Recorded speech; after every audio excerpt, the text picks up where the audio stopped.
এই মুহূর্তে সুনামগঞ্জে আছেন সহকর্মী হিমাদ্রি শেখর ভদ্র। হাওরের আরো তথ্য জানতে সরাসরি চলে যাচ্ছি তার কাছে।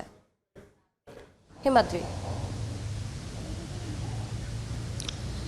আমি আছি সুনামগঞ্জের দেখার হাওরের এলাকায়। এই দেখার হাওরের এই চিত্রটা আসলে হাওরের স্বাভাবিক চিত্র ছিল। এবছর এই বৈশাখের শুরুতে বৈশাখ মানুষের জন্য শুভ বার্তা নিয়ে এসেছে আসার কথা থাকলেও কিন্তু সুনামগঞ্জের 1 লক্ষ কৃষকের জন্য অত্যন্ত দুর্ভাগ্যের বার্তা নিয়ে আসছে। আপনারা জানেন যে এখন পর্যন্ত প্রায় 20,000 হেক্টর জমির বোরো ধান পানিতে তলিয়ে গেছে এবং সেটা জলাবদ্ধতার পানিতে তলিয়ে গেছে এবং এখানে প্রায় 1 লক্ষ কৃষক ক্ষতিগ্রস্ত হয়েছেন। প্রায় 300 কোটি টাকার ধান নষ্ট হয়েছে এবং আজকে অর্থাৎ এই যে রৌদ্রোজ্জ্বল আবহাওয়া বা ধান কৃষক কিষানির কর্মযজ্ঞ, এটা কিন্তু দীর্ঘ 20 দিনে অর্থাৎ বৈশাখের শুরু থেকে মধ্যভাগ পর্যন্ত শেষার্ধ পর্যন্ত এরকম একটি চিত্র কখনো কোনোদিন দেখা যায়নি। কারণ এই 20 দিন যাবতে সুনামগঞ্জে টানা বর্ষণ হয়েছে, বৃষ্টি হয়েছে, পাহাড়ি ঢল হয়েছে এবং পাহাড়ি ঢলে এই হাওরের ভিতরে অভ্যন্তরে জলাবদ্ধতা সৃষ্টি হয়ে তলিয়ে গেছে প্রায় 20,000 হেক্টর জমির ফসল। এই বেদনা নিয়েই তারা ঘুরে বেড়াচ্ছিলেন এবং আজকে সকালেও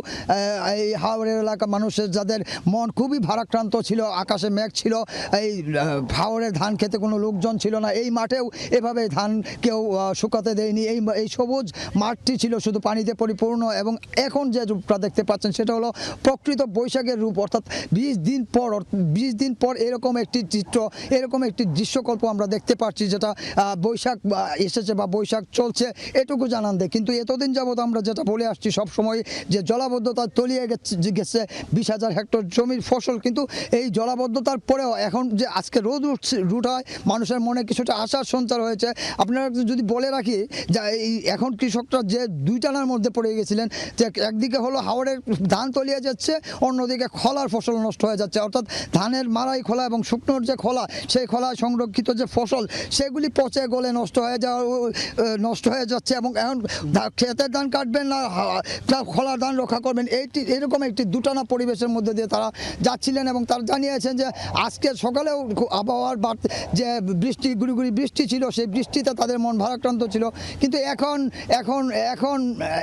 এখন রোদ উঠায় তাদের মনে হাসি ফুটে যাচ্ছে। এই ছিল সুনামগঞ্জের দেখার হাওর থেকে সবশেষ। সরাসরি যুক্ত ছিলাম সুনামগঞ্জে।